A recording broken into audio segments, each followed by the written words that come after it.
हरिओम। मैं आचार्य श्रीकांत शर्मा आज एक महत्वपूर्ण विषय लेकर आया हूं आपके सामने। आज हम चर्चा करेंगे नवांश कुंडली। एक सरल विधि से आपको हम नवांश कुंडली देखना बताएंगे। नवांश कुंडली एक राशि के नवम भाग को कहते हैं, जो कि 2-3 अंश 20 कला का एक नवांश होता है। सभी शास्त्रों में नवांश कुंडली के बारे में विस्तार से वर्णन किया गया है, चाहे वह पराशर होरा शास्त्र हो, फलदीपिका हो, सारावली हो, देवकेरलम हो, चंद्रकला नाड़ी हो। सभी में नवांश कुंडली का भूरी भूरी प्रशंसा किया गया है और सभी में अलग अलग देखने का सिद्धांत भी बताया है। जब हम वर्ग कुंडली बनाते हैं तो वर्ग कुंडली में विंशोपक बल निकाला जाता है। विंशोपक बल में सबसे ज्यादा वर्ग कुंडलियों में लग्न के बाद नवांश कुंडली को वैल्यू दिया गया है। इसलिए भी वर्ग कुंडलियों में नवांश कुंडली का महत्व सबसे अग्रणी है। नवांश कुंडली हमारे नक्षत्रों को भी बताता है कि कौन से नक्षत्र में कौन से चरण में ग्रह बैठे हुए हैं, इसको भी दर्शाता है। इसलिए नवांश कुंडली हमारे नक्षत्र के चरणों को भी दर्शा देता है, क्योंकि 12 भाव होते हैं और सभी में एक एक भाव में 9 नक्षत्र होते हैं। 9 नक्षत्र को अगर हम कैलकुलेट करेंगे, गुणा करेंगे, तो हमारा टोटल जो है 108 नवांश होते हैं, जिसको हम 108 चरण भी कहते हैं। क्योंकि एक नवांश में हमारे जो है 9 चरण होते हैं, इसलिए 12 नवांश से मल्टीप्लाई करने पे हमारा 108 चरण अथवा नवांश आता है। उसे पद भी कहा जाता है। नवांश कुंडली देखने का जो नियम है, सबसे पहले नियम हमें जो है, साधारण नियम में से एक नियम ये है कि जब भी हम नवांश कुंडली को देखें तो पहली विधि यह है, अस्त ग्रह को कैसे देखें। जैसे सूर्य के साथ यदि बुध, शुक्र या गुरु बैठे हुए हैं और उनकी डिग्रियां बहुत क्लोज है तो अस्त हो जाता है। लेकिन यदि वही नवांश कुंडली में 2 भाव छोड़ करके नवांश कुंडली में सूर्य जहां बैठा है, सूर्य से 2 भाव छोड़ करके यदि वह ग्रह आगे या पीछे चला गया हो, तो हमारा जो अस्त ग्रह है उसमें अब भी जान रह जाती है। इसलिए नवांश कुंडली को देखते समय, जैसे यहां पर उदाहरण कुंडली से हम समझाते हैं, सूर्य बुध साथ में बैठा हुआ है। सूर्य बुध, मान लो यहां पे सूर्य बुध और केतु बैठा हुआ है।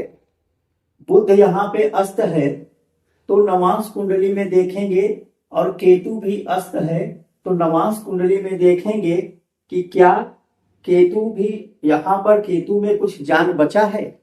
इसको देखने के लिए सूर्य बुध अब भी अस्त है, क्योंकि सूर्य बुध के साथ है, लेकिन ये जो है दूसरे भाव में चला गया है, 1-2। अगर ये यहां पर होता तो हमारा केतु अस्त होने से बच जाता, इसलिए केतु में तब भी जान रह जाता। लेकिन यहाँ केतु बुरी तरह से अस्त है, बुध भी अस्त है। इस तरह से हम अस्त ग्रहों को देखेंगे। और दूसरा नियम, सौम्य ग्रह, क्रूर ग्रह, सौम्यांश से क्रूरांश से। अगर हमारा कोई ग्रह लग्न कुंडली में सौम्य राशि में है सौम्य राशियां किसे कहते हैं? जैसे गुरु की राशि मीन, धनु, चंद्र की राशि कर्क, बुध की राशि कन्या, मिथुन और शुक्र की राशि वृषभ, तुला। ये हमारे सौम्य राशियां हैं। और नवांश में भी यदि वह सौम्य राशि में जाए तो वह जो है उसमें बल रहता है और वह अच्छा रिजल्ट देता है।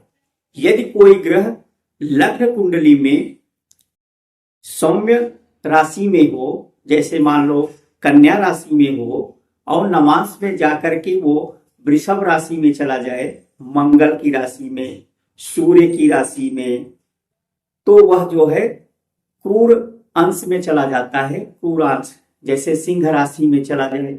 जैसे यहां पर देखिए मंगल, चंद्र यहां पर क्रूर राशि में है और नवांश में ये सौम्यांश में चला गया है, इसे बोलेंगे सौम्यांश। यहाँ सौम्य राशि में गया है तो चंद्रमा यहाँ पर नीच का भले है, लेकिन नवांश कुंडली में जाकर के वह शुभ राशि में बैठ गया है तो इसको सौम्यांश बोलेंगे।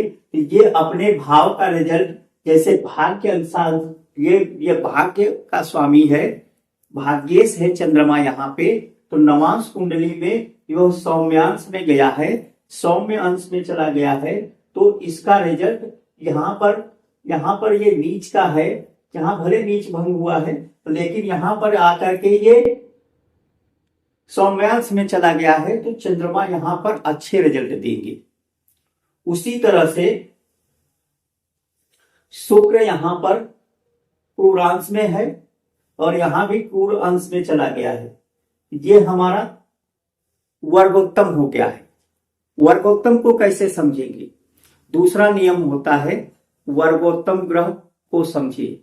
तो वर्गोत्तम ग्रह, जब कोई लग्न कुंडली देखिए, आप लग्न कुंडली को देखिए, लग्न कुंडली में कोई ग्रह किसी राशि में बैठा हो और नवांश कुंडली में भी उसी राशि में वह ग्रह बैठे, उसे बोलते हैं वर्गोत्तम। यहां पर देखेंगे शुक्र वर्गोत्तम है, तो शुक्र जब वर्गोत्तम है तो ये बहुत अच्छा रिजल्ट देता है। ये अपना पूरा रिजल्ट देखा। अब शुक्र कहाँ का स्वामी है इसे हम देख लेते हैं। शुक्र यहाँ पर सप्तम भाव का स्वामी है। सप्तम भाव का स्वामी होने के कारण सप्तम भाव क्या है? सातवां भाव हमारा जो होता है दशम से दशम है, दशम से दशम है। इसे राज्य का पद भी दिया गया है। राज्य स्थान, राजपाट चलाना, व्यापार, वह व्यक्ति जो है, क्योंकि शुक्र यहाँ का भी स्वामी है और 12वें भाव का स्वामी है, तो ऐसे लोग सातवें का उसको फल अच्छा मिलेगा। सप्तम का मतलब यहाँ से दशम राज करना, यहाँ दशम भाव में बैठा है तो ये राजा भी बनाएगा, व्यक्ति को राजा भी बनाएगा, यहाँ का भी फल देगा, यहाँ का भी फल देगा, विदेश यात्राएं कराएगा, विदेश से उसका संबंध अच्छा रहेगा। यहाँ का यदि वह व्यापारी होगा तो उसका व्यापार भी अच्छा चलाएगा। तो वर्गोत्तम ग्रह का हो गया। फिर आगे हम देखेंगे, यहां पर यदि कोई ग्रह लग्न कुंडली में यदि कोई ग्रह उच्च का बैठा है, जैसे यहाँ स्वराशि का बैठा है और नवांश कुंडली में देखेंगे वह नीच का हो गया। यहाँ पर मंगल स्वराशि का है, मंगल स्वराशि का होने के कारण मंगल की स्थिति उत्तम है, लेकिन नवांश कुंडली में देख रहे हैं तो वह नीच हो गया, नीच का हो गया। तो ये मंगल जहां जहां का स्वामी है उसका कमी मानव के जीवन में आएगा। यहाँ पे मंगल हमारा जो है लग्न का स्वामी है और छठे भाव का स्वामी है। अब छठे भाव का स्वामी होकर के छठा भाव क्या होता है? शत्रु होते हैं, ऋण भाव होता है। तो यहाँ पर छठे भाव का स्वामी नवांश कुंडली में और लग्न का स्वामी नवांश कुंडली में नीच हो रहा है, तो जातक के स्वास्थ्य पर बुरा प्रभाव पड़ेगा, जातक का स्वास्थ्य अच्छा नहीं रहेगा। जातक छठे भाव से लेकर के छठा भाव संघर्ष का भाव होता है, तो जातक के जीवन में बहुत संघर्ष होगा। संघर्ष के साथ उसे सफलता मिलेगा। उसके बाद नीच के ग्रह, उसी प्रकार से यदि लग्न कुंडली में कोई ग्रह, लग्न कुंडली में कोई ग्रह उच्च का बैठा हो, नवांश में नीच का हो, तो उसको इंटरनल कुंडली उसका कमजोर हो जाता है। तो व्यक्ति कमजोर होने के कारण वह देखने में तो हिष्ट पुष्ट रहेगा, लेकिन अंदर से वह बहुत कमजोर रहता है। अब हम यहां पर गुरु का विचार कर रहे हैं। गुरु यहां हमारा लग्न कुंडली के चतुर्थ भाव में है, नवांश कुंडली के भी चतुर्थ भाव में है, तो ये भी हमारा वर्गोत्तम हुआ। इस तरह के जो भाव वर्गोत्तम होते हैं उसे भाव वर्गोत्तम कहते हैं। इसे क्या है, भाव वर्गोत्तम कहेंगे। यहां गुरु चतुर्थ भाव में बैठा है और नवांश कुंडली के चौथे भाव में गुरु बैठा है, इसको भाव वर्गोत्तम कहेंगे। हमारा 3 तरह के वर्गोत्तम होता है। एक होता है राशि वर्गोत्तम। यहां कुंडली में शुक्र सिंह राशि में बैठा है, नवांश कुंडली में भी सिंह राशि में शुक्र बैठा है, तो ये हमारा ग्रह जो हुआ ये जो है राशि वर्गोत्तम हुआ। जो राशि वर्गोत्तम होता है वह श्रेष्ठ वर्गोत्तम कहलाता है। नंबर 2 पे आता है भाव वर्गोत्तम। यहां पर गुरु चौथे भाव में है, लेकिन ये कुंभ राशि में है। गुरु यहां पर भी चौथे भाव में है, लेकिन ये वृश्चिक राशि में है, लेकिन भाव वर्गोत्तम यहां हो गया। और एक होता है तत्व वर्गोत्तम। यदि कोई ग्रह 159 अर्थात 159 में गया है, मेष, सिंह और धनु राशि में गया है, और नवांश कुंडली में भी मेष, सिंह और धनु राशि में आए, तो उसे तत्व वर्गोत्तम बोलते हैं कि वो जो है अग्नि तत्व का राशि, अग्नि तत्व का ग्रह अग्नि तत्व राशि में बैठा है लग्न में, और अग्नि तत्व राशि नवांश में भी बैठता है, तो उसको बोलते हैं भाव वर्गोत्तम। उसको बोलते हैं तत्व वर्गोत्तम।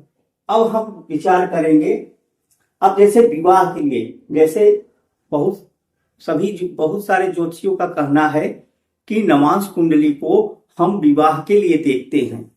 तो विवाह के लिए यदि विचार किया जाए तो सबसे पहले हमें कारक ग्रह को देखना चाहिए। सभी वर्गों का एक कारक ग्रह होता है। जैसे तृतीयेश का त्रिशांश कुंडली जो होता है, चतुर्थांश कुंडली होता है, नवांश कुंडली होता है, तो हमारा जो नवांश कुंडली है, नवांश कुंडली का कारक, क्योंकि विवाह के लिए देखा जाता है, इसलिए नवांश कुंडली के कारक ग्रह शुक्र माने गए हैं। तो सबसे पहले जब विवाह के लिए प्रश्न करें तो सबसे पहले लग्न कुंडली और नवांश कुंडली में, तो नवांश कुंडली में शुक्र की स्थिति देखना चाहिए। इस जातक के लिए, जैसे ये जातक की कुंडली में शुक्र यहाँ पे बैठा है, तो शुक्र का विचार करेंगे। यहाँ पूर्व अंश में बैठा है और नवांश में भी ये पूर्व अंश में बैठ गया, तो इस तरह से शुक्र जो है पूर्व अंश में बैठा है, अर्थात शुक्र सौम्य ग्रह है, लेकिन यह शत्रु राशि में बैठा है, क्योंकि सिंह राशि, सूर्य की राशि में शुक्र कमजोर हो जाता है शत्रु राशि में बैठने से। फिर उसके बाद राहु के साथ बैठा है, राहु केतु के एक्सिस में है, इसलिए ऐसे जातक का वैवाहिक जीवन अच्छा नहीं रहेगा। शुक्र देखते हैं। किसी भी वर्ग कुंडली का दूसरा नियम, किसी भी वर्ग कुंडली का जब भी विचार करें तो उसके लग्न का विचार अवश्य करना चाहिए। अब हम विवाह के लिए विचार कर रहे हैं, तो विवाह का विचार करने के लिए सबसे पहले हमें लग्न का विचार करना पड़ेगा, लग्नेश का विचार करना पड़ेगा। यहाँ के लग्नेश मंगल स्वराशि का होकर के बैठा है, ये उत्तम है। लेकिन अब इनका वैवाहिक जीवन कैसा होगा? नवांश कुंडली में लग्नेश की स्थिति को देख लेंगे। नवांश कुंडली में लग्नेश की स्थिति देखते हैं तो लग्नेश मंगल यहाँ पे नीच का होके बैठा है। ऐसा विवाह, ऐसे जातक विवाह करेंगे भी तो वैवाहिक जीवन इनका अच्छा नहीं रहेगा, इनका वैवाहिक जीवन नष्ट हो जाएगा, टूट जाएगा। इस तरह के संबंध दिखाई दे रहा है।